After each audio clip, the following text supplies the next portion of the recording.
Have you ever felt it?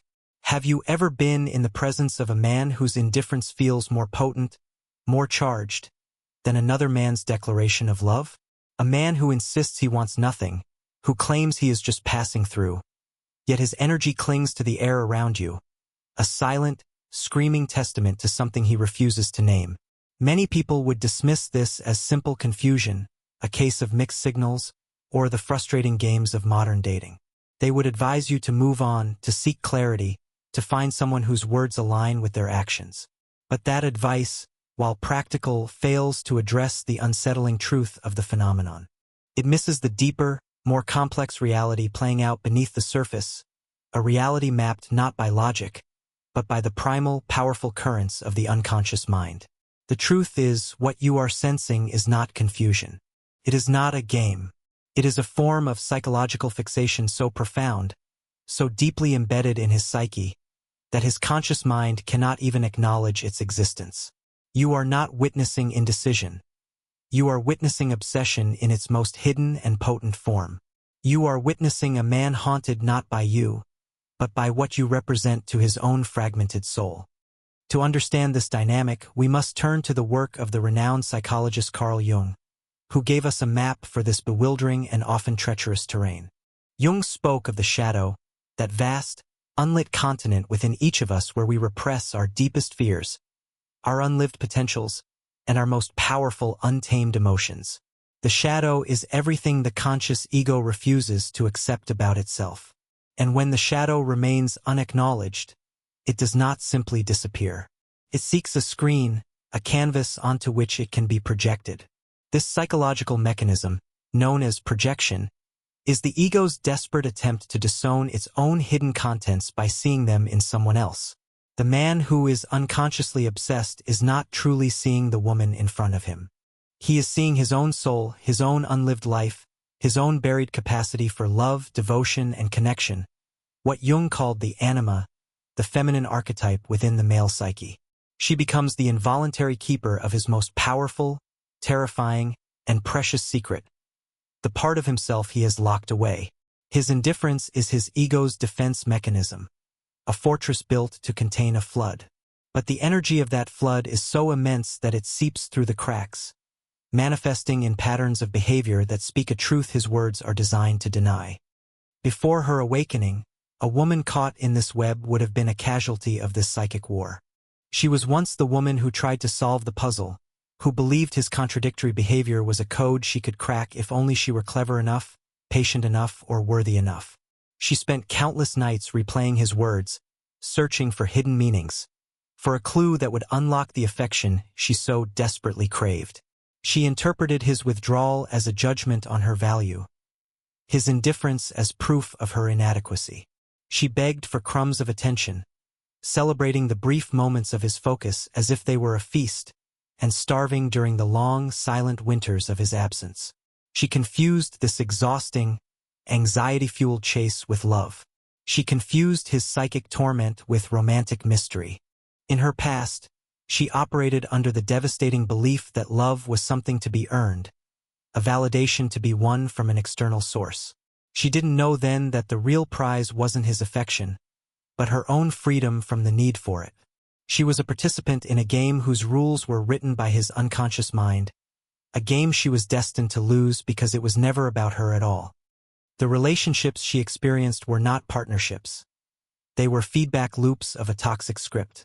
He would say, "I'm not looking for anything serious," a statement she would take at face value, only to be thrown into confusion when he would react with subtle, biting jealousy if another man entered her orbit. He would disappear for days, a ghost in her digital world, only to reappear with a comment on a photo or a late-night text that was just personal enough to reignite a flicker of hope. This is the classic push-pull, the advance and retreat, that keeps a person perpetually off balance, addicted to the intermittent reinforcement. It is a dynamic of control, but the control is not even fully conscious on his part. It is the unconscious compulsion of his shadow trying to keep its object of projection within its psychic field. He needs her there, not as a partner, but as a mirror. His actions were never meant to build a future with her. They were meant to ensure she remained perfectly positioned to reflect his own inner chaos. The dynamic was unbalanced because it was not a connection between two whole people. It was a connection between her conscious desire for love and his unconscious need for a screen. And in that equation, the screen always bears the weight of the projection, becoming distorted, exhausted, and eventually broken. But then something changes. The transformation for this woman is not a single lightning bolt moment of revelation. It is a slow, grueling awakening born from the ashes of repeated disappointment. The pain eventually reaches a threshold where it no longer just hurts. It starts to teach. The constant ache of confusion finally becomes so unbearable that it forces a profound shift in perspective. She stops asking, "What is wrong with me?" and begins to ask, "What is this pattern I am observing?" She stops looking at him for answers and turns her gaze inward, toward the feelings of anxiety and emptiness his behavior provokes within her. This is the turning point. It is the moment she retracts her own projections from him, her projection of him as a savior, as the source of her happiness, as the final piece of her puzzle. She descends into the hell of her own story, facing the ghosts of her past that conditioned her to accept emotional scraps as a full meal. She begins the arduous work of rebuilding herself, not for him, not for anyone else, but for the sacred purpose of her own wholeness. She stops being a character in his psychological drama and becomes the author of her own. This inner work is a quiet revolution. It is the act of choosing solitude not as a punishment, but as a sanctuary. In the silence, she finally learns to hear her own voice, the voice of her intuition that had been drowned out by the noise of his contradictions and her own anxious thoughts. She learns to nourish herself with her own presence, to find fulfillment in her own company. She makes a pact with herself, a sacred vow to never again abandon her own peace for a place in someone else's chaos. She starts to study the language of the unconscious, not as an academic exercise, but as a survival skill. She learns that a gut feeling is data. A sudden wave of anxiety is a message. A dream is a dispatch from her own deep psyche. She breaks the cycle of seeking external validation by becoming her own source. This is the process of what Jung called individuation, the journey of becoming a psychologically whole, integrated individual. She separates her reality from his projections. She reclaims the vast amounts of energy she had been leaking into his psychic vortex and reinvests it into her own growth, her own passions, her own life. She is no longer a screen. She is the projector, and she is casting a vision of her own sovereign existence. In this new state of being, she becomes a masterful observer. She is no longer hooked by the bait of his intermittent attention. She sees the patterns with a crystalline clarity, and what she sees is no longer a source of pain, but a source of profound, almost unnerving insight. She recognizes the hidden signs of his obsession not with fear or with a desire to engage, but with the detached wisdom of a scientist observing a phenomenon. Her power is no longer in her ability to attract him, but in her ability to see him. She radiates a presence that is not born of a need for attention, but of a deep, unshakable connection to her own core. This woman, the woman who has done her inner work, now understands the subtle, often invisible behaviors that betray a man's unconscious fixation. These are the signs that speak louder than any denial, the truths that his ego cannot suppress. The first and most primal sign she now recognizes is the gaze. It is not the open, appreciative look of a man who finds a woman attractive. It is a different kind of seeing. It is a gaze that lingers a fraction of a second too long, often when he believes she is not looking. It's an act of psychic consumption, an attempt to memorize her, to capture her essence, to possess her with his eyes.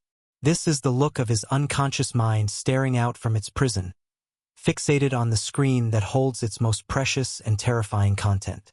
When she catches this look, she feels its intensity, its weight. In her past, it would have sent a thrill of hope through her. Now, she recognizes it for what it is, the raw, unfiltered energy of his projection. It is not about her beauty or her charm. It is about her symbolic meaning to his inner world. The gaze is a crack in his fortress of indifference, revealing the captive obsession that lies within. She no longer seeks this gaze. She simply notes it as evidence, another piece of the psychological puzzle she is no longer trying to solve, but simply understands. The second sign is his peripheral presence. He is always there, a constant satellite in her orbit. At a social gathering, he will position himself where he has a clear line of sight to her, even if he spends the entire evening talking to other people. On social media, he is a silent viewer of her stories, a ghost in the machine who rarely interacts but never misses a single update. He appears in places he knows she will be, under the guise of coincidence, a coincidence that happens too frequently to be statistically random. He is not pursuing her in the conventional sense. He is haunting her. This orbiting is the physical manifestation of his mental fixation. His conscious mind might be telling him, and her, that he is moving on, that he is busy, that he is unconcerned with her life. But his unconscious psyche, tethered to her through the force of his projection, cannot allow him to stray too far. It compels him to remain within her energetic field, to monitor her, to ensure the screen for his projections remains intact and accessible. He needs to know she is there, even if he never speaks to her. Her existence validates the reality of his inner drama. Then comes the third, and perhaps most telling sign, the unsolicited defense of his own indifference. Out of nowhere, he will make a point of telling her, "Just so you know, I'm not really in a place to date right now," or, "I have a lot going on, so I'm not looking for anything serious." He will offer these disclaimers even when she is not asked, even when she has shown no indication of wanting more from him. A woman who is not aware of the underlying dynamic would hear this as rejection. But the woman who understands the language of the shadow hears it as a confession. Jungian psychology would identify this as a reaction formation, a defense mechanism where the ego asserts the absolute opposite of what the unconscious truly feels. The protest is too loud, the declaration too insistent. He is not trying to convince her, he is trying to convince himself. He is trying to reinforce the walls of his own fortress against the rising tide of his own obsession. Every time he states his lack of interest, he is battling the part of himself that is profoundly, intensely interested. The frequency and unsolicited nature of these statements are a direct measure of the pressure building within his psyche. The fourth sign is his encyclopedic knowledge of her life's intimate details. He remembers the name of her childhood pet, which she mentioned in a fleeting comment weeks ago. He remembers her favorite type of flower, a detail she shared in a group conversation. He recalls a story she told about a past failure or a future dream with a clarity that even her close friends might lack. His mind has become a subconscious archive of her existence, cataloging data with a veracity that directly contradicts his professed disinterest. This is not the attentive listening of a man in love. It is the data collection of a mind obsessed. His unconscious places a supreme value on any information related to her because she is the central figure in his inner world. He may not consciously decide to remember these things, but his psyche does it for him, storing every piece of her as if it were a precious artifact. When he lets one of these details slip, it is a Freudian glimpse into the vast, hidden repository of his fixation. It reveals that while his mouth says he is not thinking of her, his mind is doing little else. The fifth sign is a subtle and powerful one, the mirroring of her energy, but in reverse. It is an inverse energetic relationship. When she is radiant, happy, and fully engaged with her own life, he often becomes sullen, withdrawn, or even slightly agitated. Her joy, independent of him, is a threat to his unconscious control. It means the screen is moving, developing a life of its own, and his projections are losing their grip. Conversely, when she is quiet, distant, or going through a difficult time, he might suddenly reappear. He might send a message of support, or make a grand gesture disguised as simple friendship. This is his unconscious mind's attempt to re-engage, to pull her back into the dynamic, to use her moment of vulnerability to reestablish his psychic connection. Her emotional state has become the barometer for his own. Her peace disturbs him, and her pain provides an opportunity. He is not her empath. He is her energetic regulator, unconsciously attempting to manage her state to better serve the needs of his own shadow. The sixth sign is perhaps the most insidious, the quiet sabotage of her other connections. This is not overt, aggressive jealousy. It is a far more nuanced and destructive campaign. It manifests as subtle, dismissive comments about her friends. She seems like a bit of a bad influence, doesn't she? It appears as seemingly innocent questions about other men in her life, laced with a critical edge. Is that guy really your type? He seems a little simple. He will find ways to subtly devalue her accomplishments or the people who support her, planting tiny seeds of doubt. He is not doing this to win her over for himself in a conscious sense. He is doing this because his unconscious psyche perceives any other significant connection in her life as a threat. It is interference. It clutters the psychic space he needs to be clear for his projections. By attempting to isolate her, he is unconsciously trying to make her world smaller, to prune her life of other influences, until the only significant energy in her orbit is his. He is trying to create a closed system where his obsession can thrive without competition. The seventh sign is the most classic and revealing of all. The language of pure projection. He begins to accuse her of the very things he himself is doing. He will say, with a tone of frustrated superiority, "You're reading way too much into this."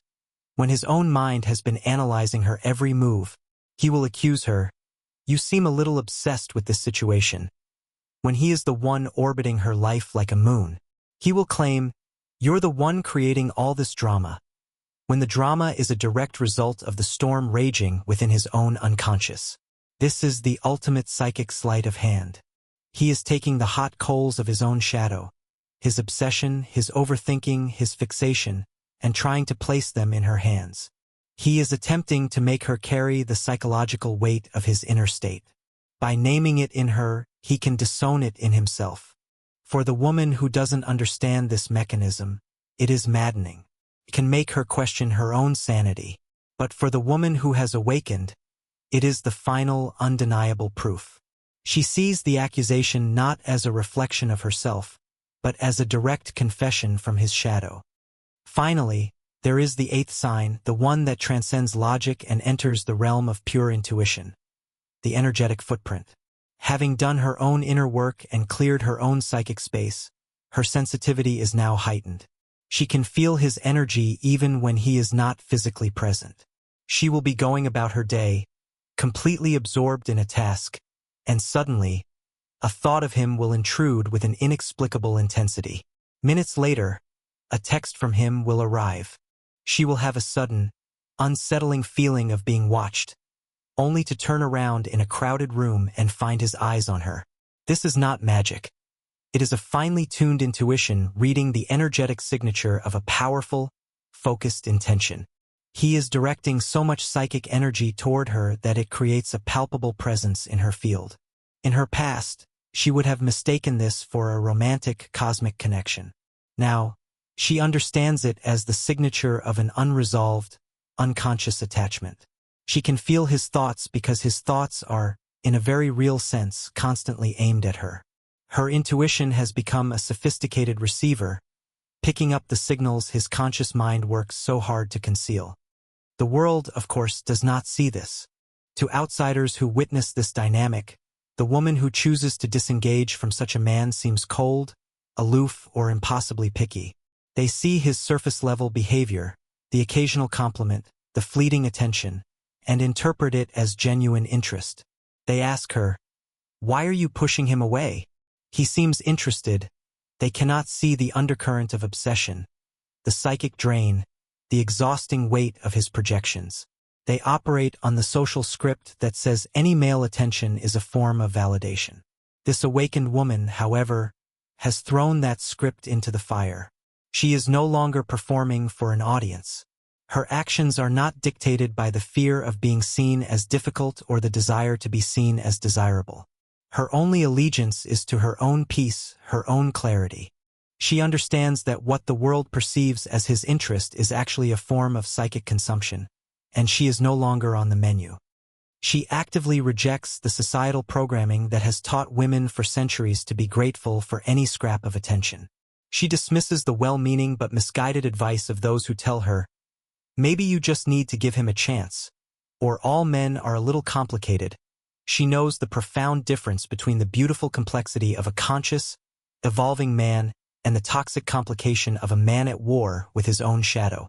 She defies a world that still preaches that a woman's value is reflected in a man's gaze, a world that insists happily ever after can only exist in pairs. Her happily ever after is the peace she feels in her own apartment at the end of the day. It is the joy she finds in her own passions. It is the integrity of refusing to be a supporting character in someone else's unresolved psychological thriller. Her solitude is not emptiness. It is a radical act of self-possession in a world that fears a woman who is whole all by herself. In the end, the journey of recognizing his obsession was never really about him. It was the catalyst for her own profound individuation. It was the training ground where she learned to distinguish intuition from anxiety, self-worth from external validation, and true connection from toxic attachment. The ultimate freedom she discovered was not in getting him to finally admit his feelings, but in reaching a state where his admission no longer mattered. The power is not in being the object of an obsession. The power is in refusing to be the screen for anyone's projections. The power is in becoming so rooted in your own reality that another person's inner chaos cannot shake you. If love comes to this woman now, it will not be a desperate, grasping need. It will not be salvation from loneliness.